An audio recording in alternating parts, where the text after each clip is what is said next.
ಯಾವತ್ತು ಹೇಳಿದ್ರು? 23ನೇ ತಾರೀಕು. 25ನೇ ತಾರೀಕು ಏನ್ ಹೇಳ್ತಾರೆ? ಜ್ಞಾನೇಂದ್ರ ಎಲ್ಲಿದ್ದಾರೋ ಗೊತ್ತಿಲ್ಲ, ಖರ್ಗೆ ಉಲ್ಟಾ.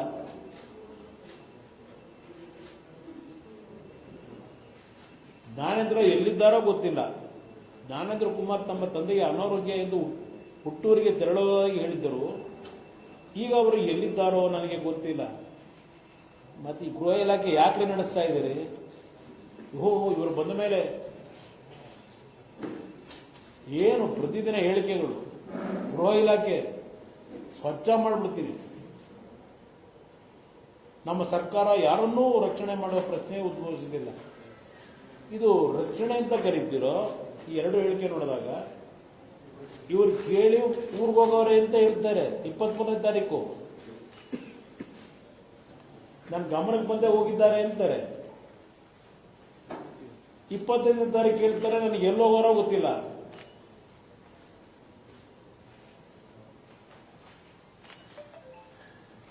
ಇದು ಗ್ರೇಟ್. ಅವ್ರ ಹೋಮ್ ಮಿನಿಸ್ಟರ್ ಏನು ಪರಿಶುದ್ಧ ಮಾಡ್ತಾರಂತೆ. ಇದು ಪರಪ್ ನಗರದ್ದು ಒಂದು ವಾರ ಡಿಲೇ ಮಾಡಿಸಿದ್ದು. ರಾಜ್ಯದಲ್ಲಿ ಯಾರ್ಯಾರ ಧ್ವನಿನ ಹೇಗೆ ಅಡಗಿಸಬೇಕು ಅಂತ ಹೇಳಿ ನೀವು ಹೊರಟಿದ್ದೀರಿ ಅನ್ನೋದು ನನಗೆ ಗೊತ್ತಿದೆ. ಈ ರಾಜ್ಯ ಸರ್ಕಾರ ಕೇಳಲಿಕ್ಕೆ ಬಯಸ್ತೀನಿ, ಯಾವ ರೀತಿ ನೀವು ಧ್ವನಿ ಅಡಗಿಸಬೇಕು ಅಂತ ಹೇಳಿ ನಿಮ್ಮ ಸರ್ಕಾರದ ವಿರುದ್ಧ ಚರ್ಚೆ ಮಾಡೋರ ಬಗ್ಗೆ ಸಾರ್ವಜನಿಕವಾಗಿ ಹಲವಾರು ವಿಷಯಗಳನ್ನ ತಾಳೆ ಹಾಕಿಸಿ ಧ್ವನಿ ಅಡಗಿಸಬೇಕು ಅಂತ ಏನು ಹೊರಡ್ತೀರಿ? ಖರ್ಗೆ ಅವರೇ, ನಮ್ಮ ಧ್ವನಿ ಏನು ಯಾರು ಅಡಗಿಸಕ್ಕಾಗೋದಿಲ್ಲ, ನಿಲ್ಲಿಸ್ಲಿಕ್ಕೆ ಆಗೋದಿಲ್ಲ. ನೀವು ಎಷ್ಟು ಸಮರ್ಥರಿದ್ದೀರಿ, ಇದೊಂದು ಹೇಳಿಕೆ ಪ್ರಾರಂಭಿಕವಾಗಿ ನಿಮ್ಮ ಮುಂದೆ ತರ್ತಾ ಇದೆ. ಈ ಸರ್ಕಾರದಲ್ಲಿ ಕಳೆದ 3 ವರ್ಷದಲ್ಲಿ 4 ಇಲಾಖೆಗಳ ನೇಮಕಾತಿ ನಡೆದಿದೆ. ಆ 4 ನೇಮಕಾತಿ ಇಲಾಖೆಗಳಲ್ಲಿ ನಡೀತು. ಆ 4 ಹಣೆ ಬರ ಎಲ್ಲಿಗೆ ತಂದಿಟ್ಟಿದ್ದೀರಿ? ಏನು 75,000 76,000 ಸರ್ಕಾರಿ ನೌಕರನ್ನ ಆಯ್ಕೆ ಮಾಡ್ಕೊತಾರಂತೆ. ಎಷ್ಟು ದಿವಸ ಆಯ್ತು ಹೇಳಿ? ಸಿದ್ದರಾಮಯ್ಯನ ಕಾಲದಲ್ಲೇ ಹೇಳಿದ್ರಿ. ಯಾರೇ ಹೆಚ್ಚು ಕಡಿಮೆ 7 ತಿಂಗಳು 8 ತಿಂಗಳು 1 ವರ್ಷ ಆಯ್ತಾ ಬರ್ತೇನೋ.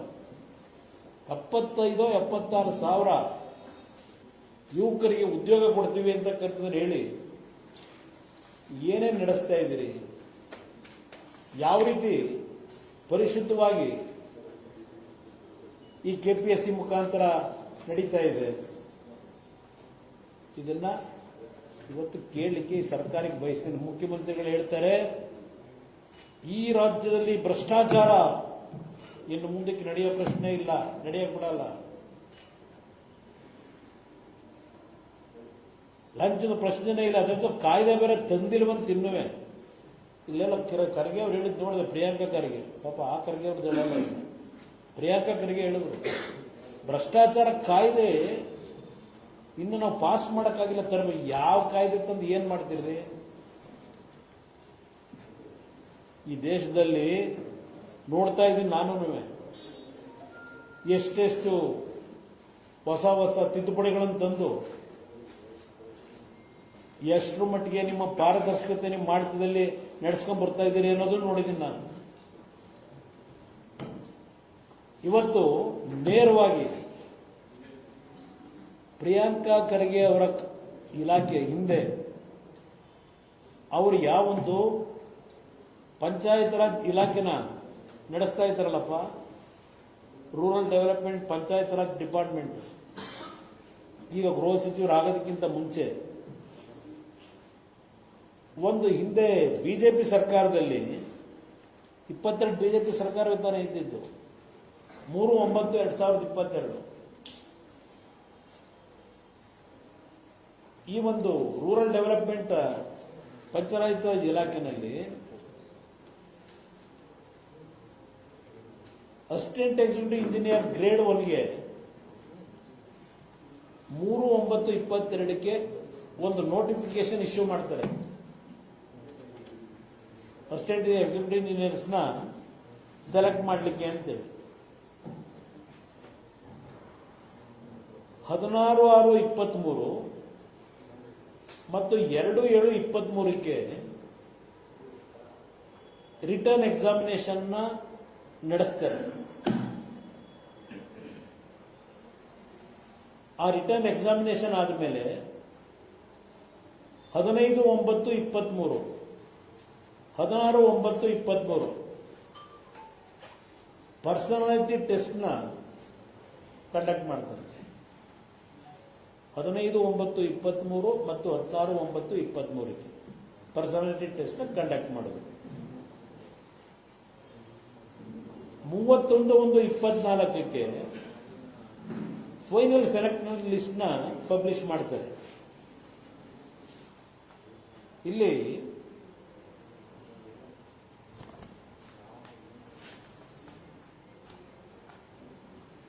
ಏನೋ ಒಂದು 31/1/24 ಫೈನಲ್ ಲಿಸ್ಟ್ನ ಸೆಲೆಕ್ಟ್ ಮಾಡೋದಕ್ಕಿಂತ ಮುಂಚೆ ಒಂದು ಪ್ರಿಲಿಮಿನರಿ ಸೆಲೆಕ್ಷನ್ ಲಿಸ್ಟ್ನ ಅನೌನ್ಸ್ ಮಾಡ್ತಾರಲ್ಲ, ಪ್ರಾವಿಷನಲ್ ಲಿಸ್ಟ್. ಅದು ಮಾಡಿದ ಮೇಲೆ ಒಂದು ಸಾರ್ವಜನಿಕವಾಗಿ 7 ದಿನದಲ್ಲಿ ಯಾರಿಗಾದರೂ ಈ ಒಂದು ಪ್ರಾವಿಷನಲ್ ಲಿಸ್ಟ್ನಲ್ಲಿ ಪಬ್ಲಿಕೇಶನ್ ಏನಾಗಿದೆ ನಿಮ್ಗೆ ಅನುಮಾನ ಇದ್ದು ಇದರಲ್ಲಿ ಏನಾದರೂ ಲೋಪದೋಷಗಳಿದೆ ಅಂತಕ್ಕಂತಿದ್ರೆ ಯಾರು ಬೇಕಾದ್ರೂ ದೂರು ಸಲ್ಲಿಸಬಹುದು ಅಂತ ಹೇಳಿ ತಕರಾರು ಅರ್ಜಿ ಇದ್ರೆ 7 ದಿನದಲ್ಲಿ ಕೊಡಿ ಅಂತ ಹೇಳಿ ಅನೌನ್ಸ್ ಮಾಡ್ತಾರೆ. ಅದು ಅನೌನ್ಸ್ ಮಾಡಿದಾಗ 25/9ಕ್ಕೆ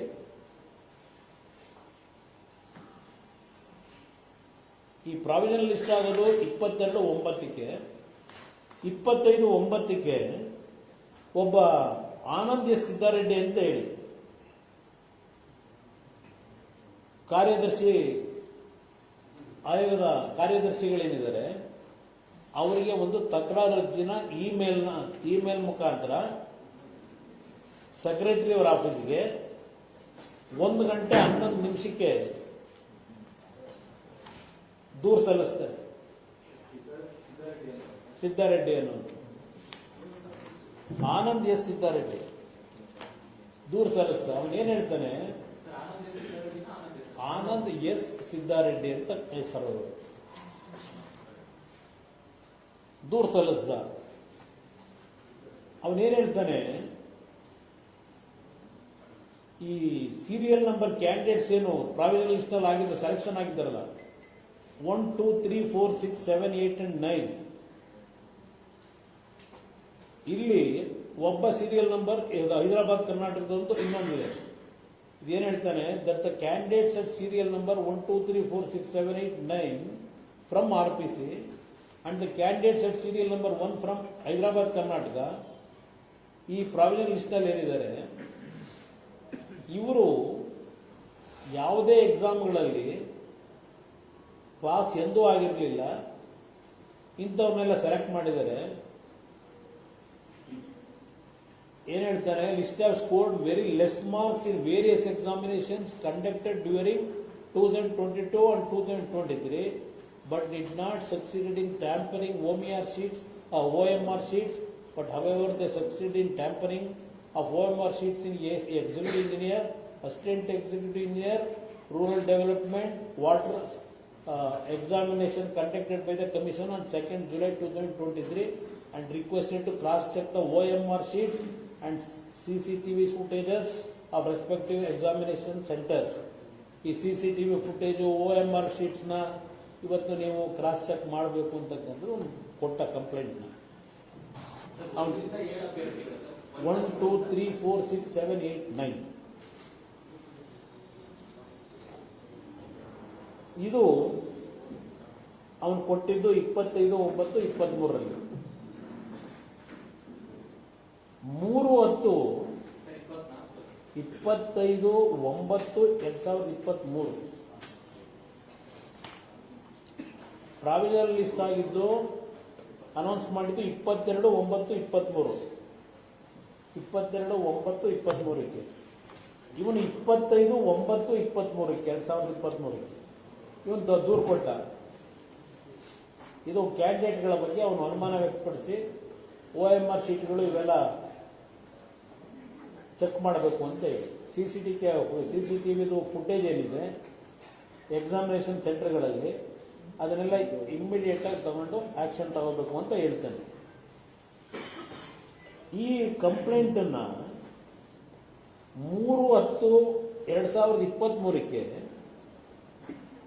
ಕರ್ನಾಟಕ ಲೋಕಸೇವಾ ಆಯೋಗದ ಮೀಟಿಂಗ್ನಲ್ಲಿ ಅಡಿಷನಲ್ ಅಜೆಂಡಾದಲ್ಲಿ ಸೇರಿಸಿ, ಅಡಿಷನಲ್ ಅಜೆಂಡಾ ನಂಬರ್ 5ರಲ್ಲಿ ಸೇರಿಸಿ 3/10/23ಕ್ಕೆ ಈ ಒಂದು ಇವನೇನು 25/9 ಕೊಟ್ಟ ದೂರನ್ನ, ಆ ದೂರನ ಆಧಾರದ ಮೇಲೆ 3ನೇ ತಾರೀಕು ಅಕ್ಟೋಬರ್ ತಿಂಗಳಿನಲ್ಲಿ 2023ಕ್ಕೆ ಕರ್ನಾಟಕ ಲೋಕಸೇವಾ ಆಯೋಗದ ಮೀಟಿಂಗ್ ಏನಿದೆ ಅದರಲ್ಲಿ ಅಡಿಷನಲ್ ಅಜೆಂಡಾದಲ್ಲಿ ನಂಬರ್ 5 ವಿಷಯ ಇದನ್ನೆಲ್ಲ ನೋಡಿ ಸೆಕ್ರೆಟರಿಗೆ ರೀ ಎಕ್ಸಾಮಿನ್ ಮಾಡಿ ಈ ಸಿದ್ದಾರೆಡ್ಡಿ ಏನ್ ಕಂಪ್ಲೇಂಟ್ ಕೊಟ್ಟಿದ್ದಾನೆ ಈ ಒಂದು ಕಂಪ್ಲೇಂಟ್ ಅನ್ನ ಸೆಕ್ರೆಟರಿಗೆ ಏನ್ ಹೇಳ್ತಾರೆ, ಯಾರು ಕಂಟ್ರೋಲರ್ ಆಫ್ ಎಕ್ಸಾಮಿನೇಷನ್ ಇದ್ದಾನೆ, ಇನ್ನೊಬ್ಬ IAS ಇರ್ತಾನಲ್ಲ, ಈಗ ಒಳಗೋನಲ್ಲ, ಈಗ ಈ ಲಿಸ್ಟ್ ಅಲ್ಲಿ ಇಲ್ಲಿ ಇವನು ನೋಡ್ರಿ ಆಗಿ ಬೇರೆ ಇದ್ರು ಇನ್ನೊಬ್ಬ ಇಲ್ಲಿ, ಯಾಕಂದ್ರೆ ಇದು 6 ತಿಂಗಳಿಗೆ ಒಬ್ಬೊಬ್ಬರನ್ನ ಚೇಂಜ್ ಮಾಡ್ಕೊಂಡ್ ಬಂದವ್ರು. ಈ ಜ್ಞಾನೇಂದ್ರ ಕುಮಾರ್ನ ಒಂದು 2 ವರ್ಷ ಇಟ್ಕೊಂಡಿರ್ಬೇಕು. ಇವನು ಒಳಗೋನಲ್ಲ, ಅವನಲ್ಲ, ಇನ್ನೊಬ್ಬಿರ್ತಾರೆ ಕಂಟ್ರೋಲರ್ ಆಫ್ ಎಕ್ಸಾಮಿನೇಷನ್. ಈ ಕಂಟ್ರೋಲರ್ ಆಫ್ ಎಕ್ಸಾಮಿನೇಷನ್ ಏನಿದ್ದಾನೆ ಅವನೇ ಕ್ವಶನ್ ಪೇಪರ್ಗಳನ್ನ ತಯಾರು ಮಾಡಿಸೋದು, ಎಲ್ಲಿ ಮಾಡಿಸೋದು, ಏನ್ ಮಾಡಿಸ್ಬೇಕು, ಅದನ್ನ ಕಂಟ್ರೋಲ್ ಹೆಂಗ್ ಇಟ್ಕೋಬೇಕು, ಹೆಂಗ್ ಕಲೆಕ್ಟ್ ಮಾಡಬೇಕು, ಸೀಲ್ ಹೆಂಗ್ ಮಾಡಬೇಕು, ಅದರದೆಲ್ಲ ಜವಾಬ್ದಾರಿ ಈ ಕಂಟ್ರೋಲರ್ ಆಫ್ ಎಕ್ಸಾಮಿನೇಷನ್ ಯಾವನಿರ್ತಾನೆ IAS ಆಫೀಸರ್ ಅವನ ಕೆಲಸ, ಕಸ್ಟೋಡಿಯನ್ ಅವನು. ಇಲ್ಲಿ ಈ ಸೆಕ್ರೆಟರಿಗೆ ಡೈರೆಕ್ಷನ್ ಕೊಡ್ತಾರೆ ಈ ಆಯೋಗದವರು. ಈ ಕಂಟ್ರೋಲರ್ ಆಫ್ ಎಕ್ಸಾಮಿನೇಷನ್ ಏನ್ ಕಸ್ಟೋಡಿಯನ್ ಇದ್ದಾನೆ ಅವನ ಜೊತೆ ಚರ್ಚೆ ಮಾಡಿ ಈ ದೂರಿನ ಆಧಾರದ ಮೇಲೆ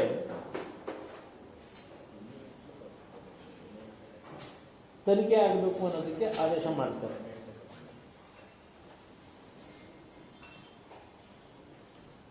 ಮತ್ತೆ ಇದೇ ಇಶ್ಯೂ ಮತ್ತೆ 10/10/2023ರಲ್ಲಿ ಇನ್ನೊಂದು ಮೀಟಿಂಗ್ ಆಗುತ್ತೆ.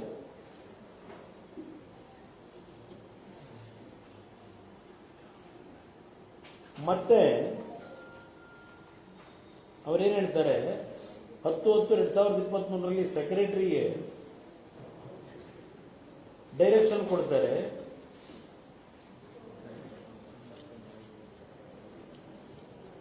ಈ CCTV ಫುಟೇಜಸ್ ಮತ್ತೆ recruitment batch number 1 information, relevant ಇನ್ಫಾರ್ಮೇಶನ್ಗಳು ಇದನ್ನ ಚೇರ್ಮನ್ ಮತ್ತು ಮೆಂಬರ್ಸ್ ಗಮನಕ್ಕೆ ತರಬೇಕು ಅಂತ ಹೇಳ್ತಾರೆ. 10/10/23 ಮೀಟಿಂಗ್ ನಲ್ಲಿ ಡಿಸ್ಕಸ್ ಮಾಡಿ ಎಗೈನ್ 23/11/2023ಕ್ಕೆ ನವೆಂಬರ್ ತಿಂಗಳಿಗೆ ಅಜೆಂಡಾ ನಂಬರ್ 29 ನಲ್ಲಿಟ್ಟು ಅದರಲ್ಲಿ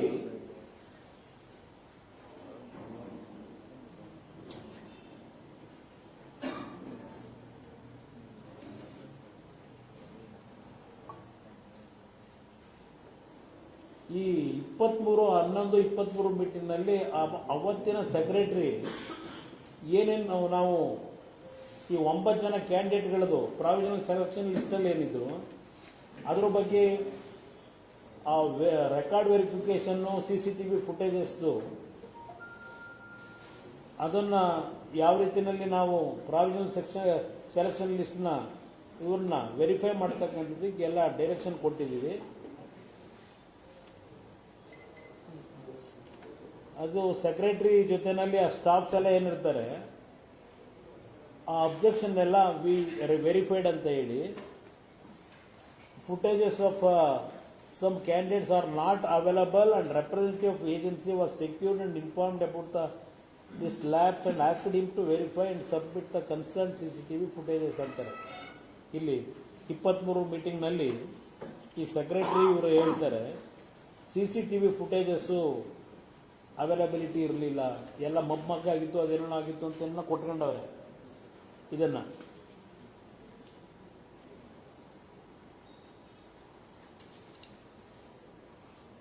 ಇದು 2 ತಿಂಗಳ ಹಿಂದೆ ಈ ಪ್ರಾವಿಷನಲ್ ಸೆಲೆಕ್ಷನ್ ಲಿಸ್ಟ್ ಪಬ್ಲಿಷ್ ಆಗಿರೋದು 2 ತಿಂಗಳ ಹಿಂದೆ.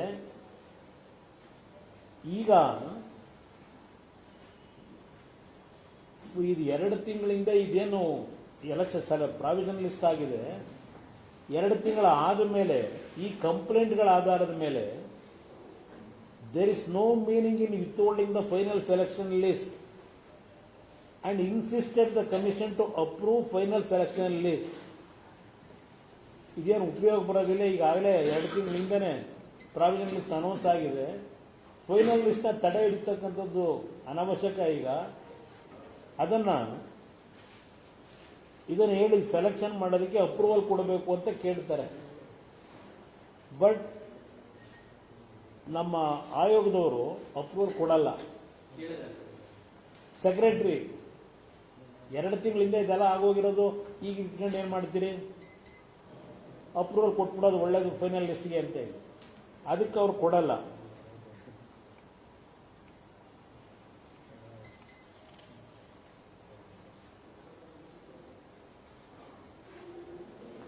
ಇಲ್ಲಿ ಯಾವೊಂದು CCTV ಫುಟೇಜಸ್ ಅವೈಲಬಿಲಿಟಿ ಇಲ್ಲ, ಕ್ಯಾಂಡಿಡೇಟ್ದು ಸಸ್ಪೆಕ್ಟ್ ಏನಿದೆ, ಅವರ ಪರ್ಫಾರ್ಮೆನ್ಸ್ ಮಾಡಿರ್ತಕ್ಕಂಥ ಅವ್ಯವಹಾರಗಳು ಅದೆಲ್ಲ ಇದ್ರೂ ಸಹ ಈ ಲಿಸ್ಟ್ ಮಾಡಬೇಕು ಅಂತ ಸೆಕ್ರೆಟರಿ ಅಲ್ಲಿ ತೀರ್ಮಾನ ತಗೊಂಡ್ಬಿಟ್ಟಿರ್ತಾರೆ. ಇಲ್ಲಿ ಆಮೇಲೆ ಈ 8/12/2023 ಈ ಮೀಟಿಂಗ್ ಆದಮೇಲೆ 28/11/23 ಮೀಟಿಂಗ್ ನಂತರ 8/12/23 ಮತ್ತೆ ಏನ್ ಮಾಡ್ತಾರೆ ಮೀಟಿಂಗ್ ನಲ್ಲಿ, ಇದ್ರ ಬಗ್ಗೆ ಎನ್ಕ್ವೈರಿ ಮಾಡಲಿಕ್ಕೆ ಅಂತ ಹೇಳಿ 3 ಜನ ಮೆಂಬರ್ದು ಸಬ್ ಕಮಿಟಿ ಮಾಡ್ತಾರೆ. ಕಮಿಷನ್ ಅಲ್ಲಿ 3 ಜನ ಮೆಂಬರ್ದು ಸಬ್ ಕಮಿಟಿ ಮಾಡಿ, ಈ ಸಬ್ ಕಮಿಟಿಯವರು 13/12/2023 ಹಾಗೂ 20/12/2023 2 ಮೀಟಿಂಗ್ ಮಾಡ್ತಾರೆ. 2 ಮೀಟಿಂಗ್ ಮಾಡಿದ್ಮೇಲೆ ಇಲ್ಲಿ ಅಭ್ಯರ್ಥಿಗಳು ಸಲ್ಲಿಸಿರುವ ಆನ್ಲೈನ್ ಅರ್ಜಿ ಮತ್ತು ಪ್ರವೇಶ ಪತ್ರದೊಂದಿಗೆ ಫೇಸ್ ರೆಕಗ್ನಿಷನ್ ಡೇಟಾ ಪರಿಶೀಲಿಸಿ ತಾಳೆ ಮಾಡಲಾಗಿರುತ್ತದೆ. ಆದರೆ ಸಿಸಿ ಕ್ಯಾಮೆರಾ ಫುಟೇಜ್ ಲಭ್ಯವಾಗದೇ ಇರುವ ಅಭ್ಯರ್ಥಿಗಳ ವಿವರ ಈ ಕೆಳಗಂಡೆ ಎಲ್ಲ ಒಂದು ರಿಪೋರ್ಟ್ ಮಾಡ್ತಾರೆ. ಈ 3 ಮೆಂಬರ್ ಕಮಿಟಿ ಇದೆಯಲ್ಲ, ಅವರಿಗೆ ಅವತ್ತಿನ ಸೆಕ್ರೆಟರಿ ಕೋಆಪರೇಷನ್ ಕೊಡಲ್ಲ. 2 ಮೀಟಿಂಗ್ ಮಾಡಿರ್ತಾರೆ, ಅವ್ರಿಗೆ ಏನೇನು ಡಾಕ್ಯುಮೆಂಟ್ ಬೇಕು ಕಮಿಟಿ ಮುಂದೆ ಇಡಬೇಕು ಅಂತ ಹೇಳ್ತಾರೆ. ಇದು ಯಾವುದನ್ನು ಇಡೋದಕ್ಕೆ ಅವ್ರಿಗೆ ಕೋಆಪರೇಷನ್ ಕೊಡಲ್ಲ. ಈ ಕೋಆಪರೇಷನ್ ಕೊಡಲಿಲ್ಲ ಅಂತ ಹೇಳಿ ಇವರುಗಳು ನಾವಿಲ್ಲಪ್ಪ ಇದು ಸಬ್ ಕಮಿಟಿ ನಾವು ಇದು ತನಿಖೆ ಮಾಡೋದು ಇರ್ತೇನೆ ಅರ್ಥ ಇಲ್ಲ, ನಾವು ರಿಪೋರ್ಟ್ ಕೊಡ್ಲಿಕ್ಕೆ ಆಗೋದಿಲ್ಲ, ನಮಗೆ ಸೆಕ್ರೆಟರಿಯಿಂದ ಯಾವುದೇ ರೀತಿ ಕೋಆಪರೇಷನ್ ಇಲ್ಲ, ಅದರಿಂದ ನಾವಿಲ್ಲಿ ಕಂಟಿನ್ಯೂ ಆಗೋದು ಉಪಯೋಗ ಬರಲ್ಲ ಅಂತ ಹೇಳಿ ಅವರು ಹೇಳ್ತಾರೆ. When the enquiry was in progress, the then secretary started acting against the interest of the commission, leading to serious confrontation. In view of the indifferent attitude of the secretary, The members of subcommittee inform the chairperson about their non-willingness to participate in the meetings till the secretary obeys, implement the decisions of the commission ಅಂದ್ರು. ಇವರು secretary ನಮ್ಗೆ ಯಾವುದೇ ರೀತಿ support ಕೊಡ್ತಾ ಇಲ್ಲ, ಕೆಲಸ ಮಾಡಲಿಕ್ಕೆ ನಮ್ಗೆ ಯಾವುದೇ ರೀತಿ ಕೋಆಪರೇಷನ್ ಇಲ್ಲ, ಅವ್ರ ಇಂಡಿಫರೆಂಟ್ ಆಟಿಟ್ಯೂಡ್ ಏನಿದೆ ಆ ಹಿನ್ನೆಲೆಯಲ್ಲಿ ಚೇರ್ಮನ್ ಗಮನಕ್ಕೆ ಇದೆಲ್ಲ ತಂದು ಇದನ್ನ ಮುಂದುವರಿಸಲಿಕ್ಕೆ ನಮ್ಗೆ ಇಷ್ಟ ಇಲ್ಲ ಅಂತಕ್ಕಂಥದ್ದನ್ನ ಇವರು ಒಬ್ಬೆ ಮಾಡದೇ ಇದ್ರೆ ಇಷ್ಟ ಇಲ್ಲ ಅಂತ ಹೇಳಿದ್ರು. ಅದಾದ್ಮೇಲೆ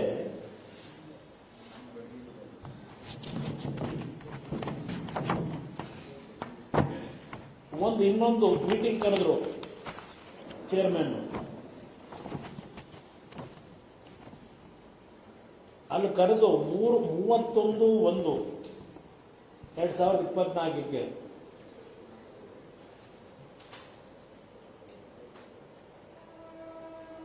ಈ ಸೆಕ್ರೆಟರಿಗೆ ಚೇರ್ಪರ್ಸನ್ ಅಡ್ರೆಸ್ ಮಾಡಿ ಲೆಟರ್ ಬರೀತಾರೆ.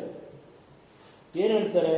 The chairperson white or letter dated 31/1/2024 addressed to the secretary and impliedly permitted the secretary to publish the final selection list subject to the decision of the subcommittee. ಈ ಒಂದು sub committee report ತಗೊಂಡ ನಂತರ subject to decision ಅಂತ ಹೇಳ್ತಾರೆ. ಅವ್ರು ಯಾವಾಗ final selection list ಬಗ್ಗೆ ಮುತುವರ್ಜಿ ವಹಿಸ್ಕೊಂಡು ಹೊರಟರು, subject to the decision of the sub committee final selection list ಅನ್ನ ಪಬ್ಲಿಷ್ ಮಾಡತಕ್ಕಂಥದಕ್ಕೆ ಚರ್ಚೆ ಆಗಿರುತ್ತಷ್ಟೇ. ಇದನ್ನೇ ಅಡ್ವಾಂಟೇಜ್ ತಗೊಂಡು 31/24 ಅಲ್ಲಿ ವಿತೌಟ್ ರಿಕ್ವೈರ್ಡ್ ಕೋರಮ್, ಅಲ್ಲಿ ಕೋರಮೂ ಇರಲ್ಲ ಮೆಂಬರ್ಸ್ದು, ಈ ಅಜೆಂಡಾದನ್ನ ಫೈನಲ್ ಸೆಲೆಕ್ಷನ್ ಲಿಸ್ಟ್ ನ ಪಬ್ಲಿಷ್ ಮಾಡಿಬಿಡ್ತಾರೆ.